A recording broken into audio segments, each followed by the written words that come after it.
everyone, it's Michelle. I want to make a video about bullying and the consequences that are happening to a lot of these young people out there. It's getting ridiculous to the point that it, it's starting so early. It's starting so early. I've seen them as early as 5 years old bullying each other and interrupting those stupid things. Of course, because they're five. But you know the saying, kids will be kids. I'm sorry, I won't go for that. It starts from home. It starts from home, and it needs to stop. Us as parents, we need to show our children that bullying is not acceptable in no way, shape, or form. Mentally, physically, some of these kids are getting to a point that it's sexually. And um, it's just unacceptable. I mean, really, we are all the same. We should all get along and enjoy our lives, especially children. They should enjoy their childhood instead of being terrorized by another child. Okay? Um, I was bullied at the age of 13. That was the first and last time I was ever bullied. Um, I was 13 years old. I was going into the 8th grade. It was the beginning of the school year. I was excited because here in New Jersey, New York, Connecticut, around the tri-state area, we graduate in 8th grade. We don't have too many middle schools. So I was excited. I was like, yes, I was in this school since kindergarten. So imagine just just the thought of actually leaving school was sad, but it was also an exciting moment. I mean, it's an exciting time. So I was looking forward to graduation, taking the pictures, getting my nails done, my hair done, buying new dresses for our band, going to our 8th grade field trips. It was an exciting time. But there was this young boy, his name was Jason. I still remember this bastard's name, Jason. And he made it impossible. He really was an asshole with me.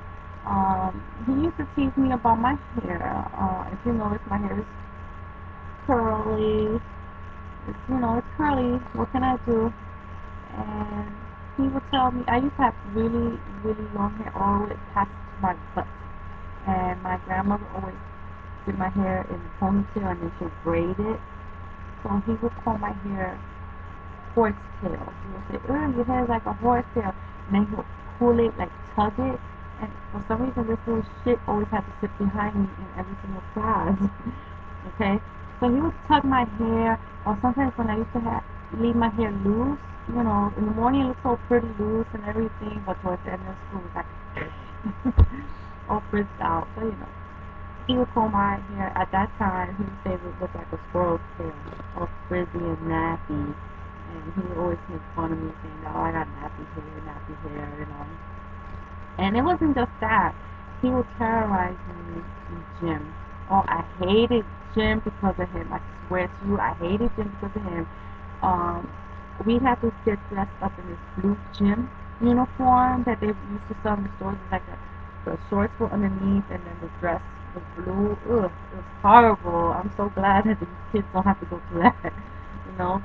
But we had to get dressed up in our gym uniform, and I'm white, yes, white, dark hair. I kind of stood out, and tell you, people call me beanpole because I was really skinny at the time. I wish I was skinny now. Anyway, people call me a beanpole. He would say that I look like olive oil. He would tell me, "Where's Popeye? Where's Popeye?" Or Pluto, or no, not Pluto. That's from Disney. The other guy. And I mean, I was 13 years old, and I just didn't know better at the time, and it really hurt me. I would cry. Um, it was horrible. It was horrible. I remember I used to stuff my bra with tissues and try to make it look like a little bit of a chest. I don't believe I used to do that until my grandmother caught me. Oh, it was so embarrassing. She would look at me, she was like, "Michelle." In Spanish, she tells me, something just doesn't look right. And then she takes her finger and she goes like this to each of my breasts. And she was like, take that shit off. Take that shit out of there. I know you're not wasting my tissues. It was so embarrassing. But yeah, I will used to use like sweatpants under my jeans just to try to make myself look like I got more weight. Imagine that. I'm sick now. I'm telling you, I wish I was as skinny like that because I used to go to extreme measures just to make myself look thicker, and it's just ridiculous. Yeah, I will put like one or two pairs of sweatpants underneath my jeans to make myself look a lot fuller, and I used to stuff my bra. You believe that shit? I would stuff my freaking bra just so this kid would leave me the hell alone. Um, yeah, so he used to throw me olive oil to tease me and just pull my hair, tugging me, not really pull it, but tug it constantly. And then, but then it stopped. It just stopped because I started to ignore him. See, when you ignore them, they do stop. I got too excited. Everything was coming. I mean, the end of the school year was coming so fast. It was time for pictures, to start getting ready for our graduation. We went to the Circle Line field trip. Then we went to the Statue of Liberty. We even went to the World Trade Center to go to be on the top of the Twin Towers, to be on the observation deck. I'm so happy we went because that was the first and last time I ever went there. And it's a shame that we don't have the World Trade Center again, anymore. It's sad. But I'm grateful that I got a chance to actually visit it and have pictures. I was just excited. I was just so excited that we were gonna graduate. So I just forgot about him and just ignored the shit out of him. And I guess it worked because he left me the hell alone. And I was so happy. Um, and did he ever try to? He tried to like touch my hair. And I turned around and I was like, you like my hair so much? Do you want me to cut off a piece and give it to you? I went just like that to him. And he looked at me, he was like, no. I said, then well, what's the problem? Can you not touch me? Are you always gotta be touching on me? I went like something like that to him. And then he just looked at me like, no, no. And that's it. That was it. He was just stop bothering me. And that was the first and last time I ever got bullied. I never even got bullied in high school. And I went to a high school in the Bronx, okay? The Bronx, the Boogie Down Bronx, baby. And I got along with everybody. I did. I got along with everybody. It was a melting pot. It was just, we were all friends. We didn't have no problems. We would go out together, movies, bowling, clubbing. We used to do so many things together. And it wasn't just one type of race, religion, culture. It was many. It was so many. And bullying, I never saw anybody got bullied. I mean, really. It probably was happening and I wasn't aware of it, but amongst my friends and my peers, it wasn't happening. People that I knew. So that's why now I think about this time now, it's horrible. I went through it with one of my children, Melissa. Melissa used to get bullied because of her long, straight hair, okay? Her hair was past the behind, right to her knees, the back of her knees. Beautiful, brown, flowing hair.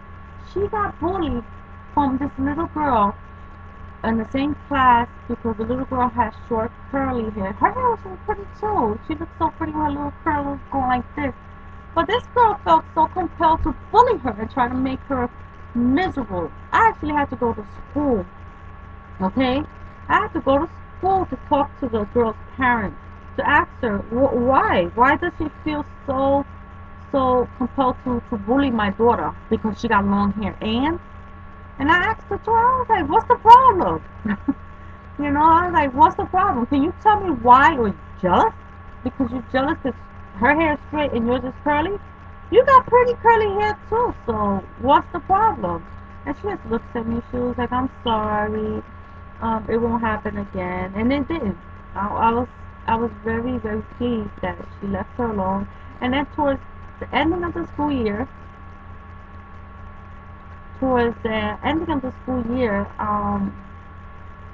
they became friends, and they remained friends until the rest of elementary, and I was pleased. I was very pleased. So yeah, I've gone through it with my kids. Jasmine, not really. Maybe because she sometimes breaks out and they tease her, but she's really good. She comes back with some good ones. So when she opens her mouth, they leave her the hell alone. They leave her alone right away. My son, nah. Nobody messes with my little baby. They don't mess with him because he has a mouth on him. So they know how it is. They know how to defend themselves when it comes to not physically, but they know how to use their words to defend themselves and not even being a vulgar minor. I mean, really. So yeah, this is my advice to young people out there. If there are people bullying you, mentally abusing you, physically, sexually, you need to seek help. You need to seek an adult. Go to the principal. Go to your parents, a family member. Go to somebody. Do not stay and take it. Do not take the bullying from anyone. Okay? You don't take that shit from nobody. Alright? You go out there and you do something about it, but do not use violence towards anyone and especially towards yourself. The string of suicides that are going around because of the bullying is sad. It is so sad. And I feel for the families of these poor kids that these kids feel that they need to do this in order to escape it.